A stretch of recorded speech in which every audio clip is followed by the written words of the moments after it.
અંકલેશ્વરના ભરૂચી નાકા વિસ્તાર નજીક આવેલ ભગવાન જગન્નાથજીના મંદિર ખાતેથી આજરોજ અષાઢી બીજ નિમિત્તે રથયાત્રાનું આયોજન કરવામાં આવ્યું હતું। અષાઢી બીજના પાવન અવસરે અંકલેશ્વરમાં ભગવાન જગન્નાથજીની 24મી રથયાત્રા ભક્તિભાવ અને ધાર્મિક ઉત્સાહ વચ્ચે યોજાઈ હતી। રાજ્યના જળ સંપત્તિ મંત્રી ઈશ્વરસિંહ પટેલે વિધિવત પૂજન અર્ચન કરીને રથયાત્રાને પ્રસ્થાન કરાવ્યું। રથયાત્રામાં ભગવાન જગન્નાથ, ભાઈ બલરામ અને બહેન સુભદ્રાજી ભવ્ય રીતે સજાવેલા રથમાં નગરચર્યાએ નીકળ્યા હતા। જગન્નાથના દર્શન કરવા માટે ભક્તોનું ઘોડાપૂર ઉમટ્યું હતું।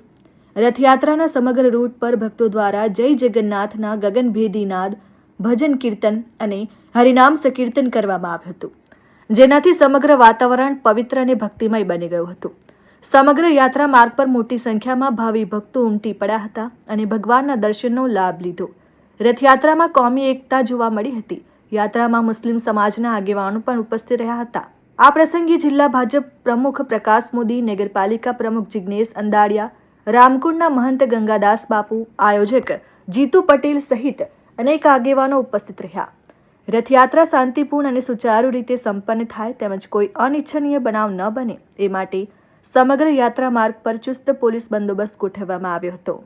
આજ રોજ શ્રી જગન્નાથ મંદિર અંકલેશ્વર ખાતેથી ભગવાન શ્રી જગન્નાથની 24મી રથયાત્રા હોશો ઉલ્લાસ સાથે મંદિરથી નીકળી છે। આ રથયાત્રા અંકલેશ્વર શહેરમાં ભગવાન નગર ચર્ચા નીકળશે। આમાં મોટી સંખ્યામાં ભાવિ ભક્તો જોડાયા છે। તેઓ હર્ષ ઉલ્લાસથી આજે આખો અંકલેશ્વર ભક્તિમય જગન્નાથમય બન્યું છે। સરકારી વિભાગ તથા જે ભાવિ ભક્તો જોડાયા છે તમને ટ્રસ્ટ તરફથી ખૂબ ખૂબ આભાર માનું છું। જગન્નાથ ભગવાનની આ મંદિરે 1853માં રજીસ્ટ્રેશન કરવામાં આવ્યું હતું। મંદિર જર્જરિત હતું, એને રિનોવેશન કરાવીને નવીનીકરણ કરવામાં આવ્યું।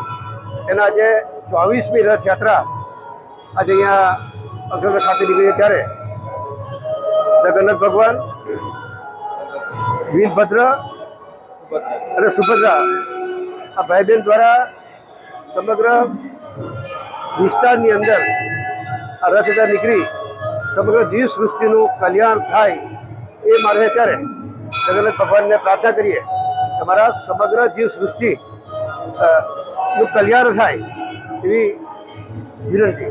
Dharmesh Patel, RN news, Ankleshwar.